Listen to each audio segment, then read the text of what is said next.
Why is it that you always feel so motivated at the start of the year to go after your big goals and to make all these big changes, but then within a couple days or even weeks, you've completely given up on your goals for the year? In this video, I'm going to be breaking down for you why most goals don't stick. And spoiler alert, it doesn't have much to do with discipline, motivation, or willpower. It has more to do with how we approach our goals, more from an energy of interest rather than commitment. I'm Paige, the founder of Overcoming Overspending, and I have coached thousands of women through their toughest and most difficult goals.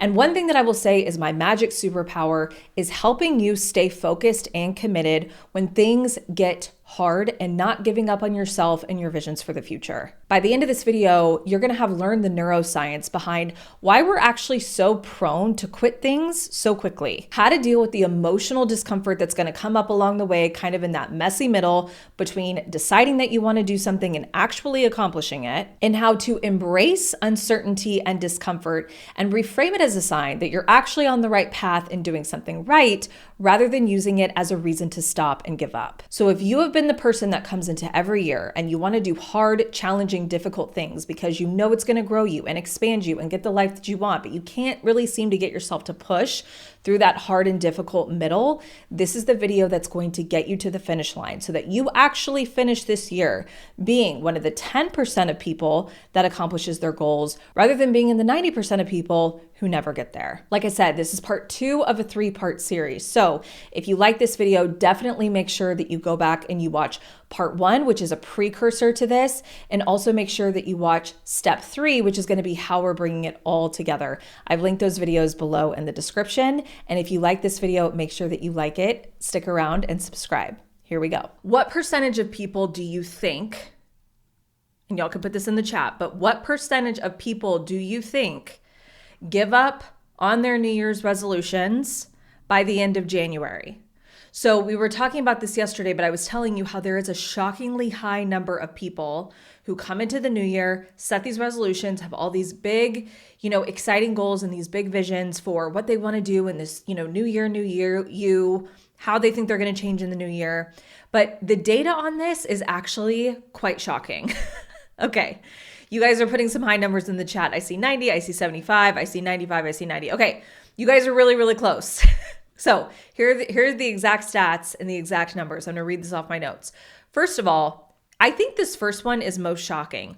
23% of people, 23, so almost a quarter of people give up in the first week. So at the time that we are doing this training on January 8th, that means that 23% of people have already, in the first 8 days of the year, given up on their New Year's resolution. Then 43 to 64% is the range, depending on the study that you're looking at. But let's just call it half, okay? Half of people give up by the end of January. And by mid-February, nearly 80% have quit. By the end of each year, only about 9% of people actually complete their resolutions that they come into the year saying that they're going to complete. So only about 1 in 10 people end a year actually doing the thing or accomplishing the goal that they came into the year saying that they wanted to do or saying that they wanted to accomplish. And I think a big reason for that is because people come into the new year, they're so jazzed, they're so excited, and I don't blame them for that because I feel the exact same way at the start of a new year. Like, I know everybody wants to sit here and preach and say, like, you can start whenever you want, you don't need a new year to inspire you to change, but I also think just the reality of the situation is that the last 3 months of the year are really hectic and they're really chaotic with the holidays. There's a lot going on. There's a lot of chaos. There's a lot of consumption, right? There's a lot of eating. There's a lot of drinking. There's a lot of shopping. And it's so funny. My husband and I were talking about this because my daughter, there was like a 2-week stretch where like she was sick and then daycare was closed and all of this sort of stuff. And my husband and I were talking about how much we were so ready and craving to get back into a routine, to get back and actually have structure in our days and in our weeks. We get to the end of the year, and as much as we want to sit here and say like, oh my God, I'm so ready for the holidays and I'm so ready for things to slow down and I just need a break. It is kind of funny how once you get far enough into that break, you do get to a point where you're like, I need the structure again. Come back. The structure, the routine, I need it. You realize how much you really thrive in that. And I also think that coming into a new year, it just gives you that fresh start. And yes, of course, I agree with everyone who sits here and says, you don't need a new year. And I tell you guys this all the time. I'm like, you don't have to wait till a Monday. You don't have to wait till the first of the year or first of a month to start doing this work or to start changing your life. And yes, that is true. And also, I just think there's something to be said in our basic human psychology that we like fresh starts. And so we come into the year and we're all jazzed and we're all excited. But I also think that we don't come in with a clear vision, which hopefully yesterday kind of helped you with, because that clear vision is really going to anchor you. And what is it even that we're doing this year? Like, what is it that we're going for and what is it that we're accomplishing? But then also what we're going to talk about today is I think there's a lot of people who very much misconstrued this notion of being interested in a goal and actually being committed to a goal. And those are two very different things. So the 9% of people who actually end a year accomplishing their resolution, I would say that those are the 9% of people that come in and are like, yeah, I was committed. I was committed to the goal. The other 91% are those who are like kind of jazzed up by the new year, inspired by the fresh start. They were kind of interested in making these changes, but ultimately they were not committed to making those changes. So then the changes never stuck. So let's talk about the difference between interest and commitment. Interest, I'm going to read off my notes here. Interest is when you do something only when it is convenient to do it. You have the safety of certainty. And this is going to be a big theme today, you guys, okay? We are going to beat this topic of certainty and uncertainty like a dead horse today. And honestly, strap in. I could not be more excited for it. By the end of the day, you're going to be like, Paige, I get it. But you do things when they're convenient, when you have the safety of certainty. And what I mean by that is like, it's safe to do. It's kind of what we were talking about yesterday. It's like, it's not that big of a stretch. It doesn't really require that much of you. You do it when you feel like it, and you also do it when you see the clear payoff and the clear benefits of doing it. So you are kind of in this entitlement mindset where you're like, I'm going to do this thing, and when I do it, I expect it to play out in the way that I'm expecting it to play out. And I'm expecting to have a certain payoff, and I'm expecting there to be a certain reward. And as long as there is, like, I'm good and I'll keep doing this thing. So that is interest. You kind of just have this like light attachment to it. And it's basically like, if this is easy, if it's convenient, if it doesn't really stretch me or grow me that much, I'll keep doing it. But the second that it gets hard, or the second that it becomes inconvenient, or the second that there's a shred of uncertainty that's introduced into the equation, I don't know.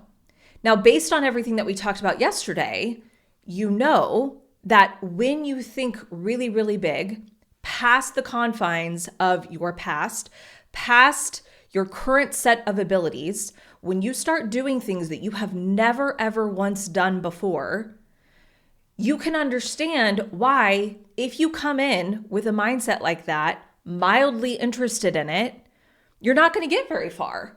Because the truth is, in order for you to live a big life, and in order for you to bring these big visions of your life into fruition that you have for yourself, it's going to be inconvenient. It's going to be challenging. There's going to be a lot of uncertainty, and things absolutely are not going to play out the way that you thought that they were going to play out. That is the difference between interest and commitment. So commitment, here's the actual definition. You guys know I like to do this sometimes, like looking up the actual definition of a word. So the definition of commitment in the dictionary is the state of being bound emotionally or intellectually to a course of action. So being committed to something is a choice to act no matter what to create a desired outcome. So you guys know yesterday we were kind of talking about how, like asking the question of how.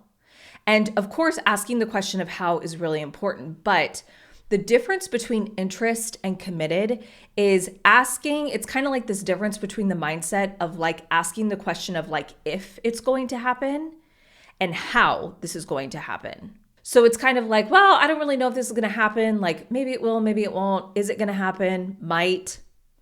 Versus commitment of like, no, this is going to happen come hell or high water. Like I am going to find a way, even if I don't know what that way is right now, even if I don't have the clear path available and in front of me right now, right at this moment.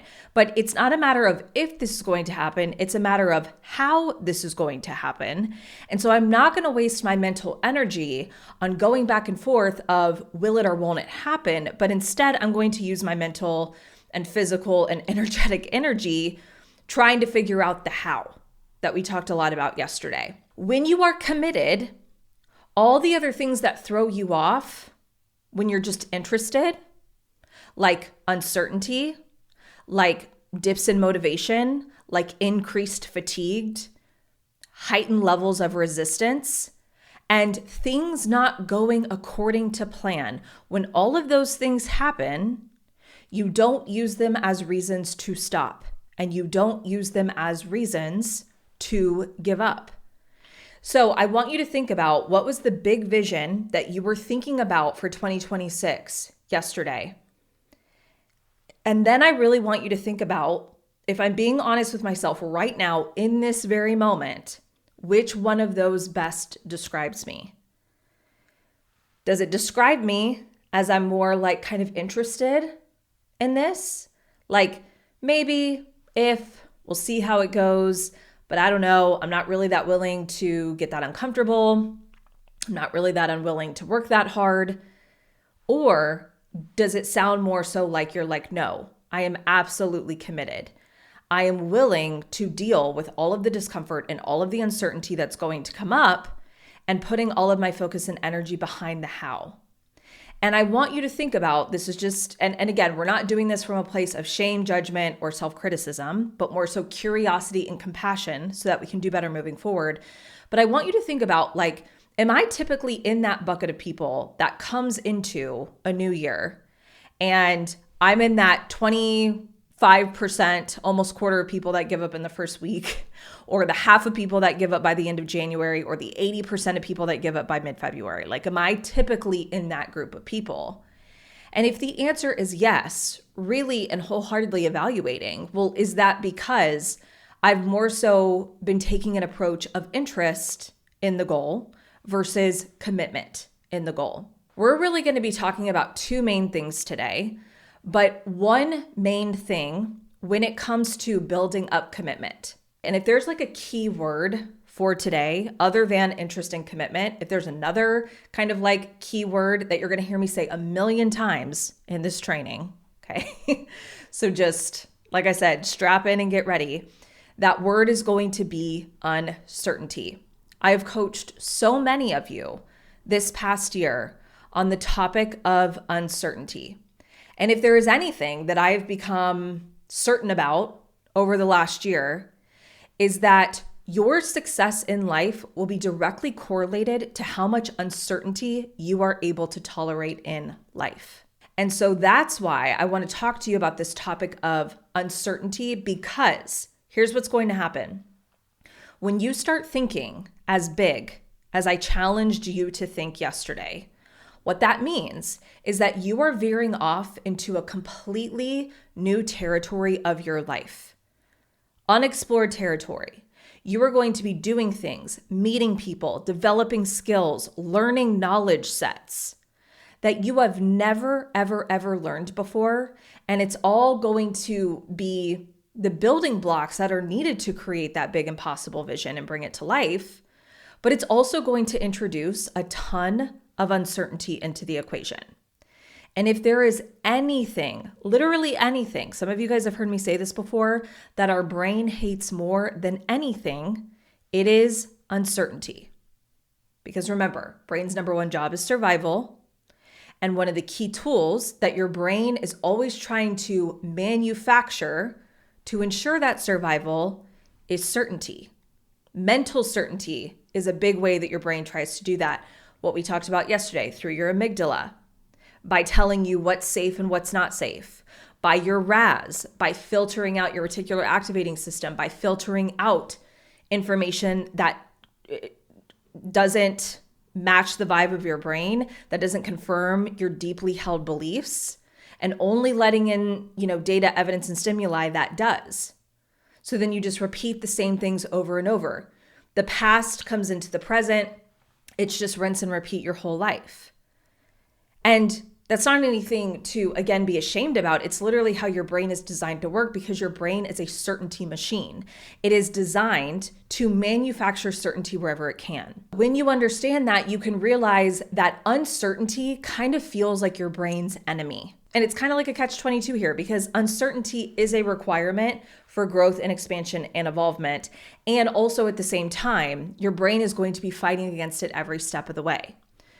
So one of the key goals here, and one of the key skills that you are going to have to get really, really good at developing, and it's almost like a muscle that you have to work to build up and to expand, is building your tolerance for uncertainty. With any goal, there's going to be a large amount of uncertainty that comes up, especially the goals that I was telling you to form yesterday, these big goals. You are going places, you are doing things, you are creating results that you never have before. And so there's going to be a large amount of uncertainty present between you deciding of this thing that you want, taking action towards that thing, moving towards that thing, making progress, and then actually getting to a point where you have accomplished the goal. The closer that you get to the finish line of a goal, the more uncertainty is going to come up. There's probably going to be a lot of uncertainty in the beginning, because your brain, like we talked about yesterday, is trying to find a clear path. It's like, how? How are we going to do this? What's the path? What's the route? Do I have the ability to do this? I don't know. Like we talked about yesterday, I'm like, your brain is going to be a master at talking you out of things, of giving you every excuse under the book of why you can't do something, why you can't accomplish something. It's going to use your past as a weapon against you to say, well, you've never been able to do this before, and this isn't within your capabilities, so just go ahead and give up. So uncertainty is going to be really, really high at the beginning, but it can also be very high even at the end of you reaching a goal. Because it can be like, I've worked so hard and I have come far, but I'm still not quite sure if I'm going to hit it.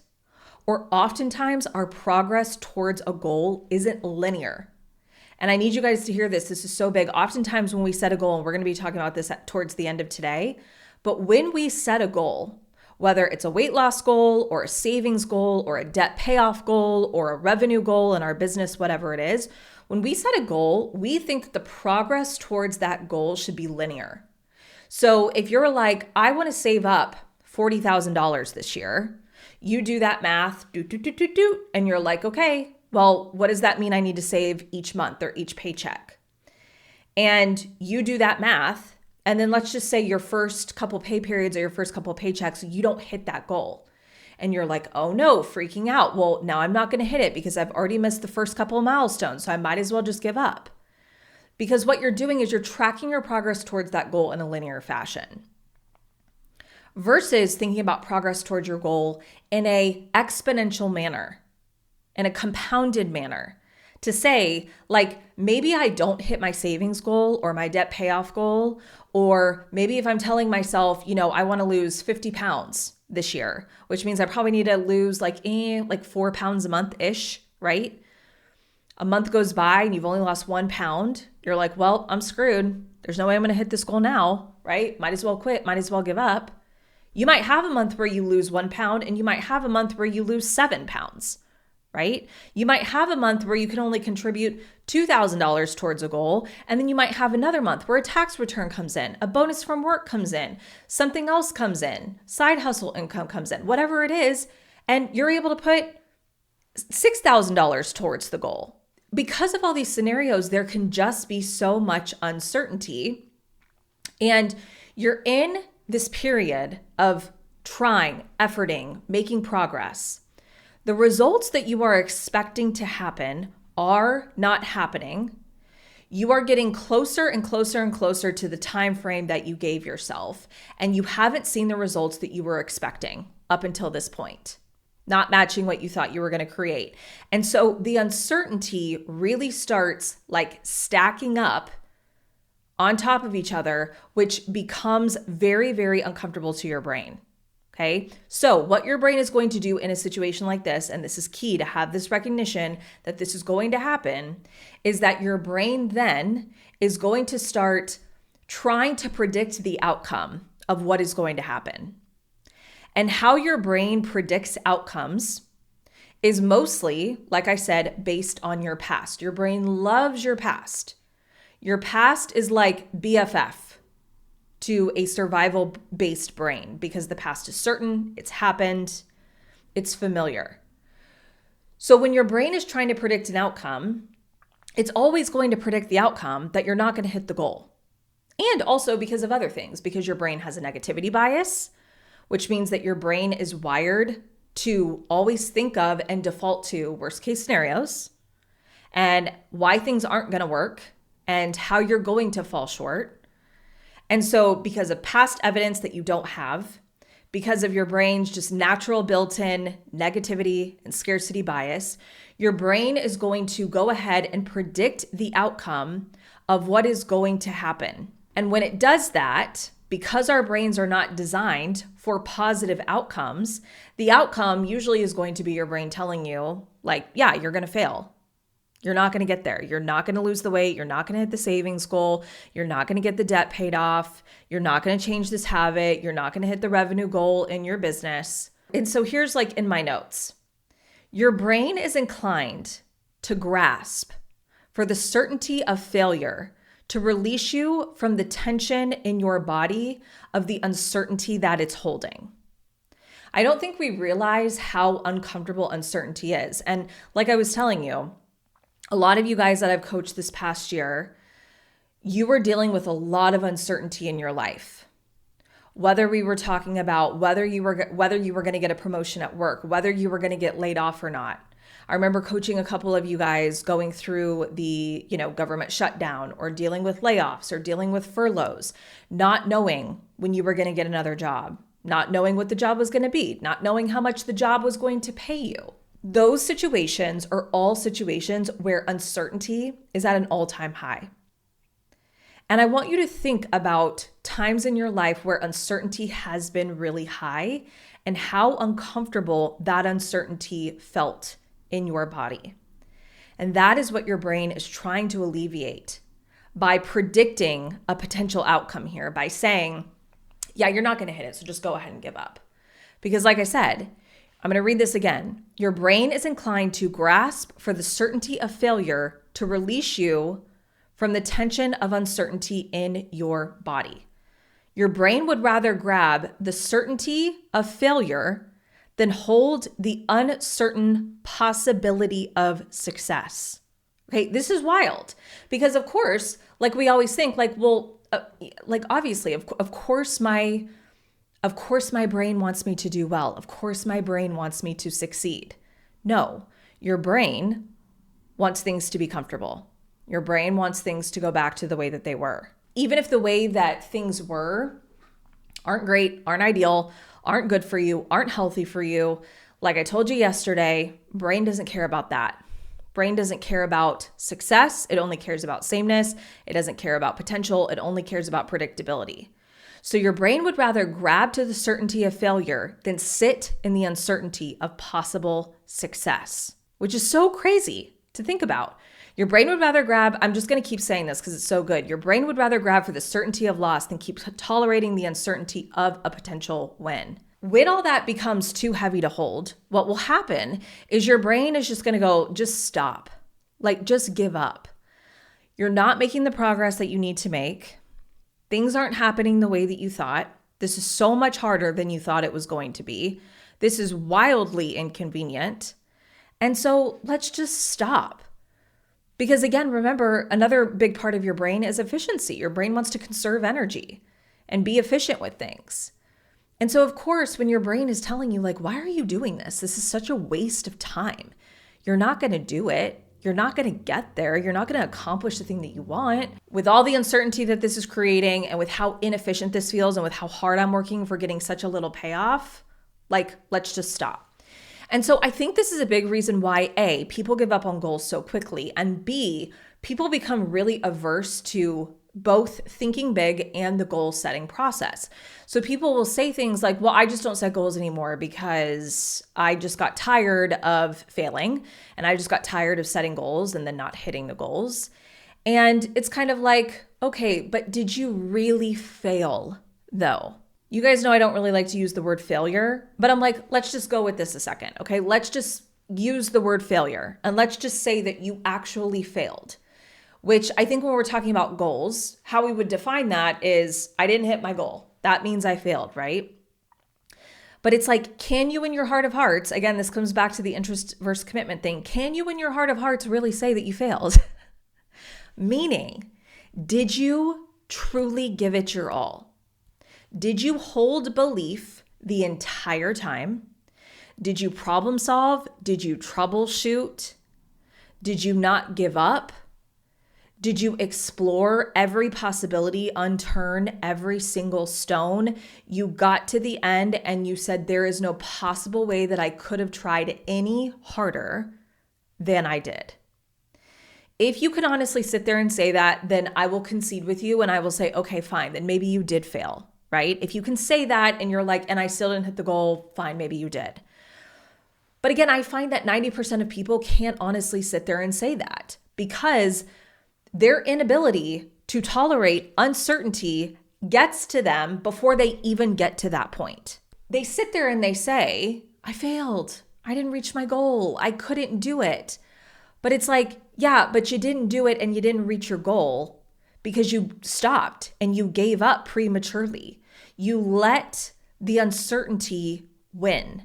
And so really what we need to be saying, instead of I failed and I didn't reach my goal, is, oh, I just have a low tolerance for uncertainty. So my tendency is to continue grabbing for the certainty of failure rather than trying and just giving it my all and seeing that if I can actually do it. And so then what you do is you just start this reinforcing loop where you set a big goal, you have low tolerance for uncertainty, you end up giving up really quickly, then you end up proving to yourself that you can't do big things and you can't set big goals because you always give up prematurely. And so this just becomes a reinforcing pattern that you will see in your life over and over and over and over. There's kind of two things here, two sides of this uncertainty coin. Is that one, like I'm always talking to you guys about, expanding your emotional capacity and expanding your ability to hold discomfort in your body.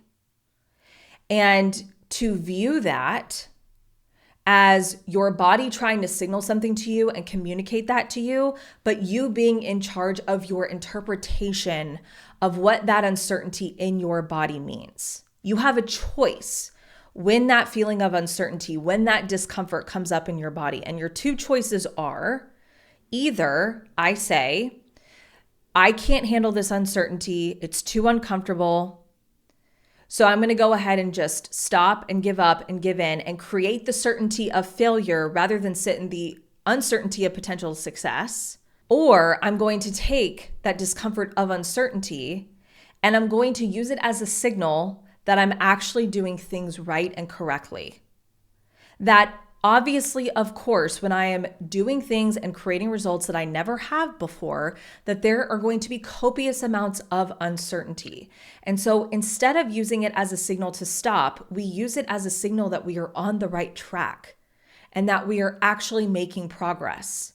And that the uncertainty isn't a sign that we've done anything wrong or that we're failing. It's actually a signal that we are headed in the right direction, that we are headed into uncharted territory, which is what we want, right? That's what you have to do if you're going to be doing things and creating results that you never have before.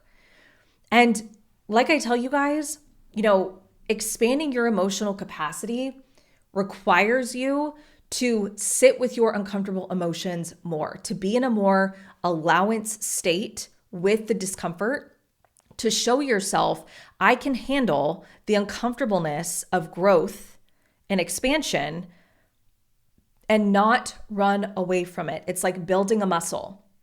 It's going to be painful. I'm going to stretch it. It's going to hurt, but there is a point in the pain. There is a point in picking up a heavy weight and feeling the pain of lifting it. It hurts, but you're doing it ultimately because you know, like, by doing this, I am going to become stronger. And so then in the past, maybe you were only able to pick up a 10-pound dumbbell. Now, after doing that over and over and stretching your physical capacity, now you can pick up a 25-pound dumbbell. And it's the same thing with our emotions. The more you allow uncertainty and discomfort in your life without stopping, without giving up, without running away from it, without buffering it away with shopping and social media and alcohol and sugar and whatever else it is, the more emotionally resilient you will become, because the more negative emotion you will be able to allow and tolerate in your life before you go outside of your window of tolerance, right?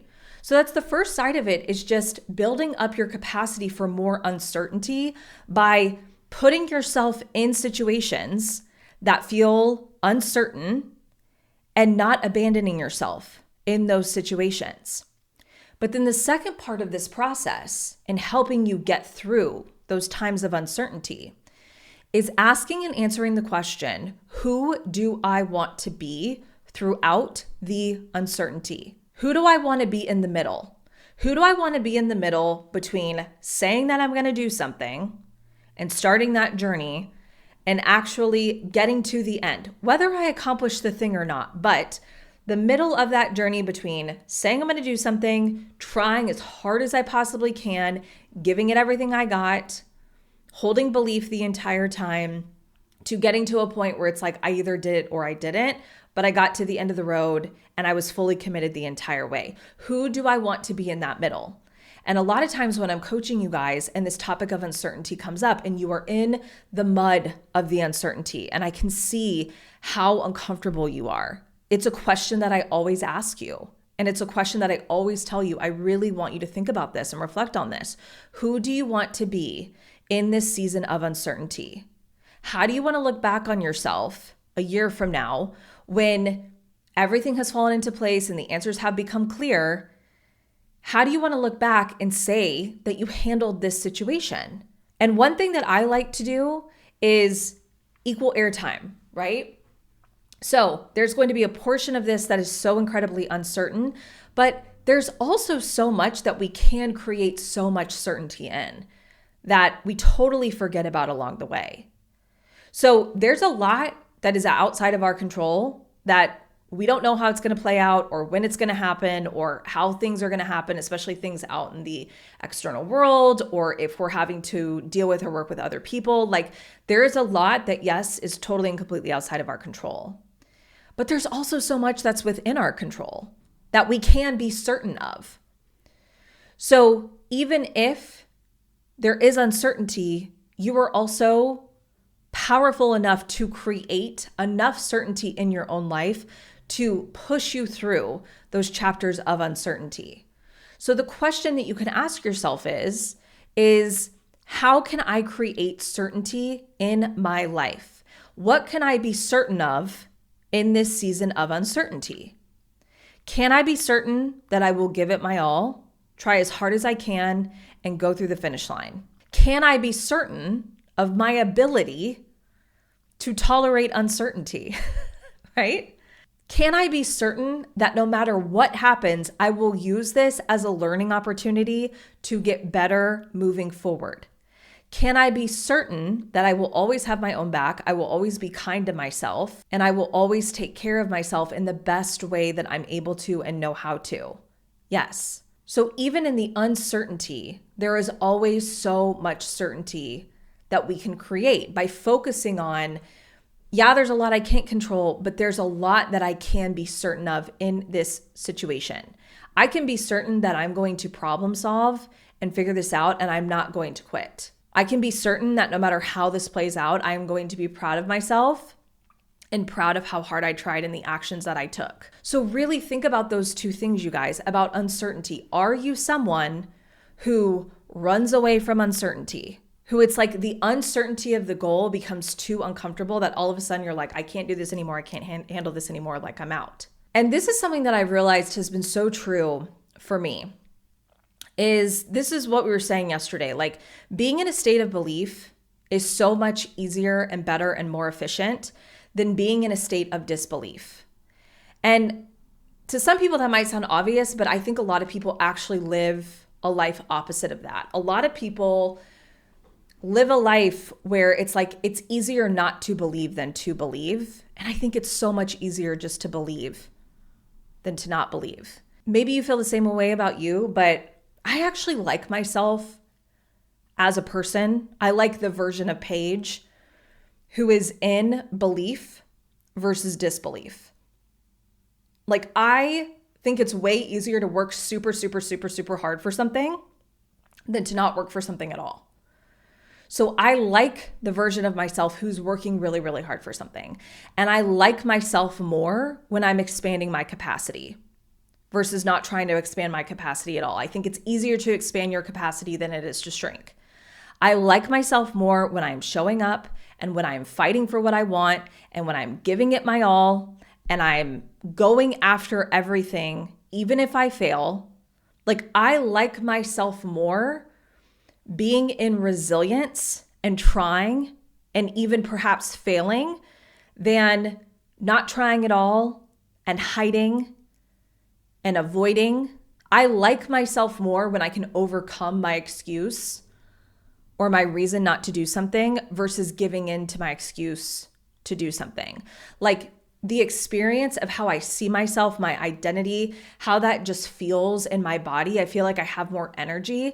Like, yes, it's tired and it's exhausting, but it's like how you feel after a really hard workout, or it's how you feel after a really hard day of work, where you know you exerted yourself really hard, but you also know that you accomplished a lot and you created a lot and you put out a lot of value into the world in whatever way that is, whether it's being a parent or being an employee or being a business owner or taking care of your health or any other area of your life. I actually like myself so much more when I'm in the state of growing myself and in the state of tolerating uncertainty versus giving in to that uncertainty. And like I'm always telling you guys, one of the biggest things that you cannot do when you are working to expand your emotional capacity, especially when we're talking about uncertainty, is the way that you talk about your emotional capacity and the way that you talk about your ability to handle hard things. Saying, I can't do this. I can't handle this. I don't have the capacity for this. I can't deal with this right now, right? Yes, you can. Yes, you can. Don't tell yourself that. You can. Maybe the truth is that you don't feel like it, and maybe the truth is that you don't want to. But the truth is that you are resilient and you can do it and you do have the capacity for it and you can handle it. You're just choosing not to. So just tell the truth. Don't tell yourself that something isn't available to you that actually is available to you. If you're choosing not to, then make that the reason, right? Be honest about that. I want you to think about this. Do you like the version of yourself that tells yourself, I'm not capable, I can't do it, it's not possible for me, I don't have the capacity?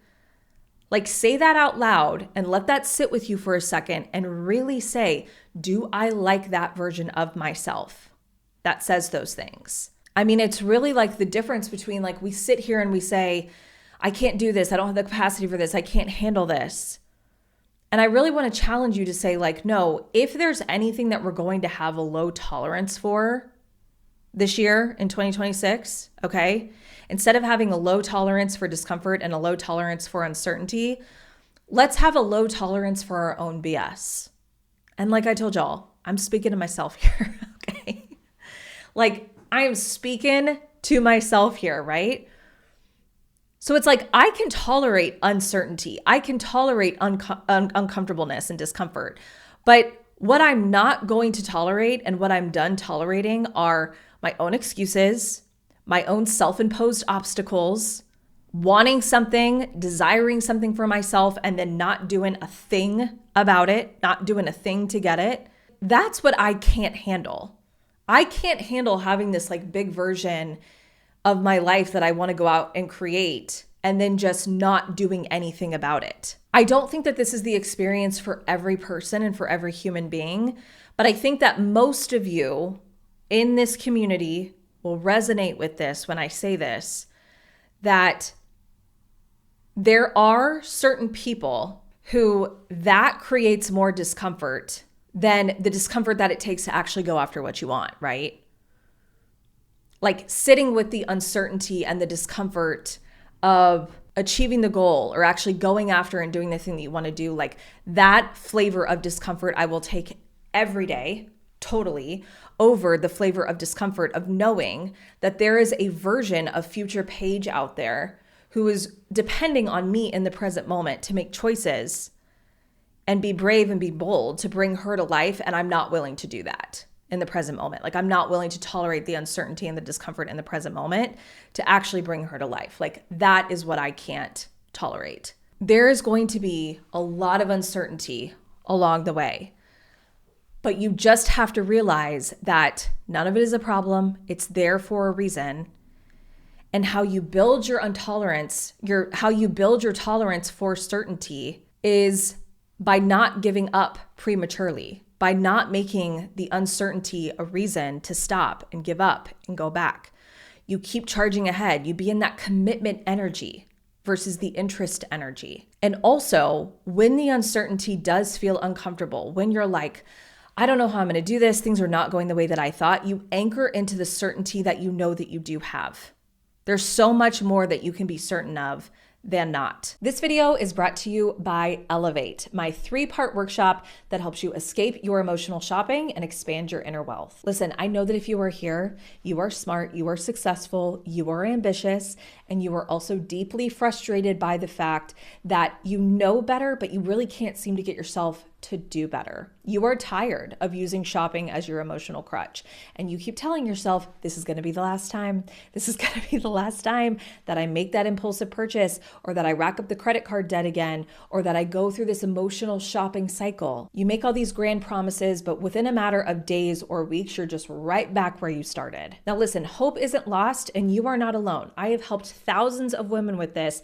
And what I have found is that it's not a matter of you being broken. It's that you are not addressing your emotional shopping and healing it at the root. Most emotional shoppers try to solve their emotional shopping with systems and spreadsheets. And like I said, after helping thousands of women solve this, what has become abundantly clear to me is that you cannot solve an internal emotional issue with external logical solutions. Because every time those uncomfortable emotions come up that you are not equipped to feel and handle, emotion is going to override logic every single time. This is exactly why I created Elevate, a 3-part workshop that is really going to help you address and heal your emotional shopping at the root. Not with budgets or with restriction, but actually teaching you how to work with your emotions from the inside out rather than having to shop them away. Imagine not needing to shop after a long, stressful day or feeling that shame spiral after you make an unplanned purchase. You finally get yourself to a point where you feel calm, regulated, and you trust yourself with money again. That is what is waiting for you inside Elevate. To join and get immediate lifetime access, go to overcomingoverspending.com/elevate, or you can use the link in the description. I will see you inside. I want to end by just talking about how, this path towards whatever it is that you're working to create this year is probably not going to go the way that you think it's going to go. And that's okay. You have to be prepared for that. Like I told you yesterday, your brain is going to be really fixated on the how. All you need to do, you don't need the whole staircase. You don't need A through Z. You might not even have A.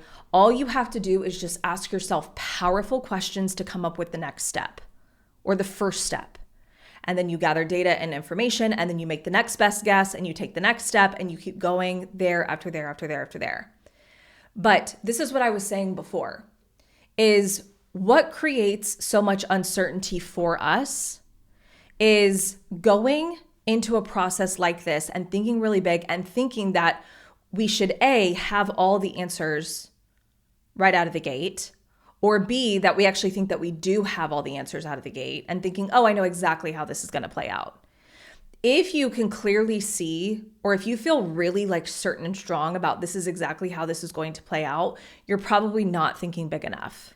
If you're thinking big, 10x, the path and the how, especially in the beginning, should still be probably very gray and very murky. But this is another huge reason why I think people give up on their goals so quickly, is because, like I said, they think in a linear fashion versus a compounded fashion. So they think that they should be making the same amount of progress towards the goal in each segment of time. So every week or every month or every paycheck or whatever it is, this is the amount of progress that I should be making towards the goal. And if you've ever read the book Atomic Habits, I'm just going to visually walk you through it right now. You know that in the first chapter of that book, he talks about this. He talks about like, this is how you think it's going to go. So imagine just like a chart with like a 45-degree angle, a linear line. He's like, this is expectation. This is how we think it's going to go, linear fashion. But how it always actually ends up working out is a compounded fashion. And this is very hard because our brains are not wired to think about things and growth in a compounded way. Now, the hard thing about compounded growth is that there is a massive amount of time in the beginning where it feels like nothing is working and nothing is happening, and you are not making progress towards the goal that you want to be making. And so that is when you give up. So if you were to draw this chart out and you were to have the gap between those two things, the gap between your expectations of a linear path and the reality of a compounded path, what you would have is a gap between those two lines that in the book Atomic Habits, he calls the Valley of Despair. And the Valley of Despair, I think the way that I like to describe it is like the Valley of Despair is where dreams go to die. I think it might actually be the Valley of Disappointment. I think it's actually described as both. I've seen people describe it as the Valley of Despair, and I've also seen people describe it as the Valley of Disappointment, right? Because when you think about disappointment as an emotion, again, I looked this up in my notes too. The way that I always described the emotion of disappointment is you feel disappointed when things don't go the way that you thought that they were going to go. Disappointment is a gap between expectations and reality, is the way that I always kind of described it. Then today, when I was making notes for this, I actually looked up the actual definition of disappointment because I was like, is that the actual definition of disappointment? Like, is that how it's described in the dictionary? And turns out it is. So it says, disappointment is being sad or displeased because someone or something has failed to fulfill one's hopes or expectations. That's the official definition. Someone or something has failed to fulfill one's hopes or expectations. So the Valley of Disappointment is where your dreams go to die. And your job is to manage your expectations in the beginning to say, in the first couple weeks and the first couple months, if things are not going according to plan, if growth is not happening as fast as I thought that it would, that does not mean that I am failing. That does not mean that I can't hit the goal. And that certainly does not mean that I need to give up. All that means is that I am in the Valley of Disappointment. I thought that things were going to go a certain way. They are not going that way. My job is to drop my expectations of how I thought that this was going to go and make peace with the reality of my situation and keep myself moving forward. I watched a podcast that Alex Hormozy was on, and something that he said that I thought was really good is he said that he thinks that the measure of pain and suffering in our life is measured by the amount of shoulds and shouldn'ts that we place on ourselves, on others, and on our life. So when you think this should happen this way, it should play out this way, people should behave in a certain way, I should be able to make this much money by this age, I should be spending my money on these things, other people should be behaving in this way, like shoulds and shouldn'ts. Anytime you start to place shoulds and shouldn'ts on yourself, on others, or on your path or expectations of the world, that will be the measure of pain and suffering in your life. And that made total sense to me when you understand the definition of disappointment. Because when you have expectations for how things should go and how you should be and how other people should be, of course, it's never going to play out like that. It's never going to go according to plan. And then what? And then you go through life just feeling totally and completely disappointed all the time. Now, this isn't to say never be disappointed. Of course, I think that disappointment is a clean emotion, meaning like it's a natural emotional response to missed expectations.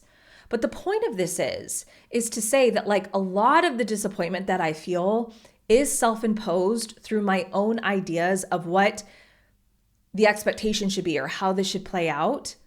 And all I'm saying is don't indulge in the disappointment. Okay, don't stay there for too long. Be with it, feel it, process it, listen to what it's there to tell you, have it serve its purpose, but then release it. And most importantly, never use the disappointment as a reason to give up and never as a reason to stop. So it's kind of like the analogy that James Clear also uses in the book is he also uses the analogy of an ice cube in a really cold room that you're trying to melt, which I've told that analogy so many times. A lot of you guys have heard me say that analogy. But another analogy that I think is really good is like boiling water.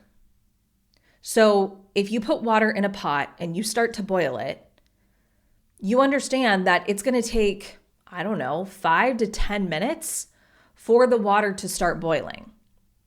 So this is the equivalent of you putting a pot of water on the stove, turning the fire on high, and immediately getting pissed because the water doesn't start immediately boiling, right? Why? It's been 30 seconds. Why isn't the water boiling?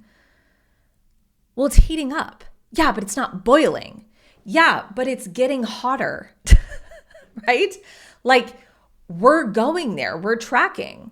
So it's like you start boiling the water and you have this expectation that the water should just immediately start boiling or that it should start boiling way sooner than it is.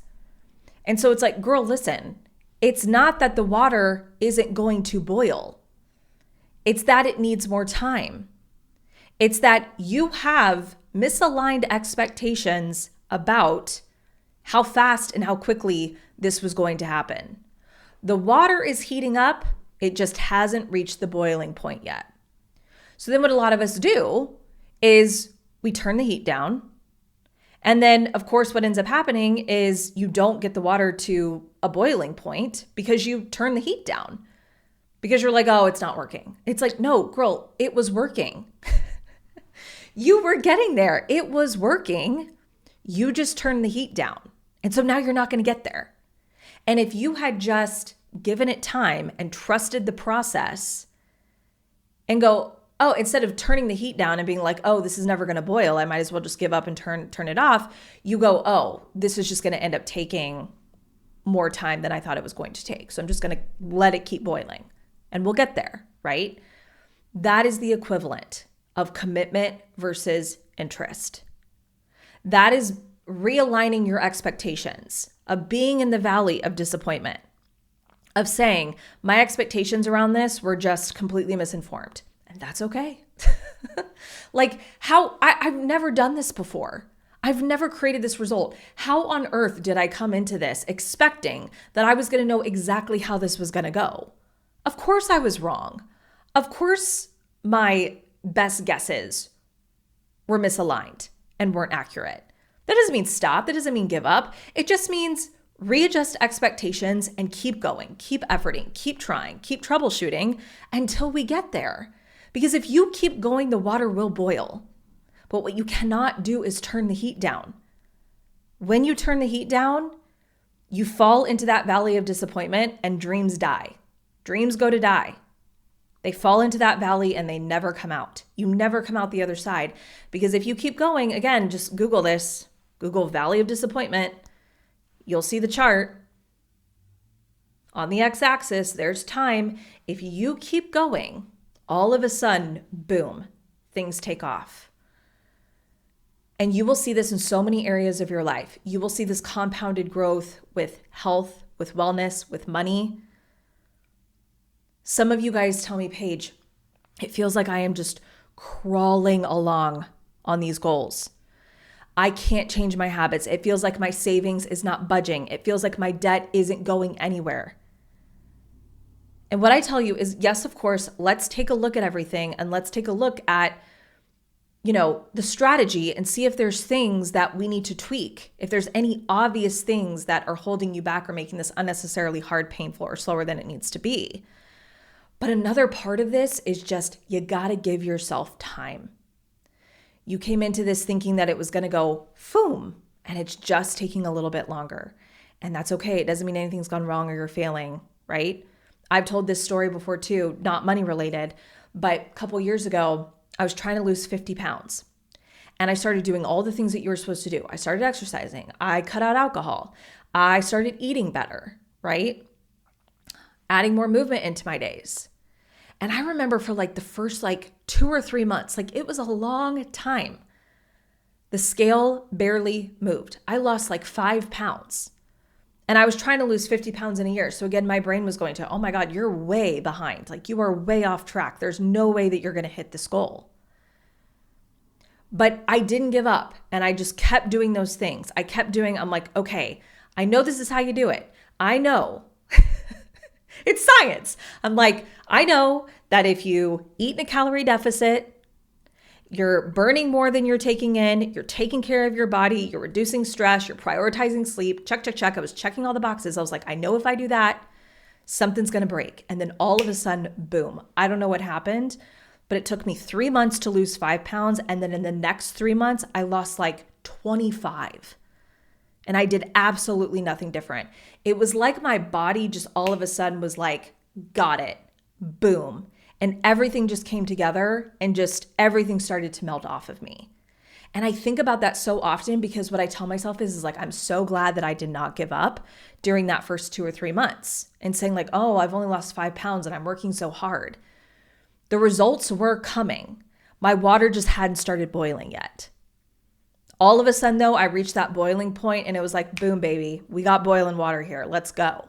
So when you have big goals and you have a big vision, you have to be committed versus interested. You have to be willing to sit in that tolerance. Build up your tolerance of that uncertainty. And you also have to release and relinquish your idea of the how. Yes, be committed to figuring out the how. Don't just be well, things are just going to happen and everything's going to fall in place the way that I need it to. No, you need to be out there efforting, figuring out the how, troubleshooting, not giving up. But also, you can't be so tightly grasped to the timeline and the how and the paths that when it doesn't go according to that plan, you use it as this massive reason to stop and give up. Okay? And then you go to die in that valley of disappointment. That is how you get to the end of the year and you end up being one of those 9% of people. You get to the end of the year and you're like, oh my God, I did it. I did it. This is so crazy. I did it. I'm one of those 9% of people that got to the end of the year and I actually did the thing that I said that I was going to do. And I hit the goal and I accomplished it. That's how you do it.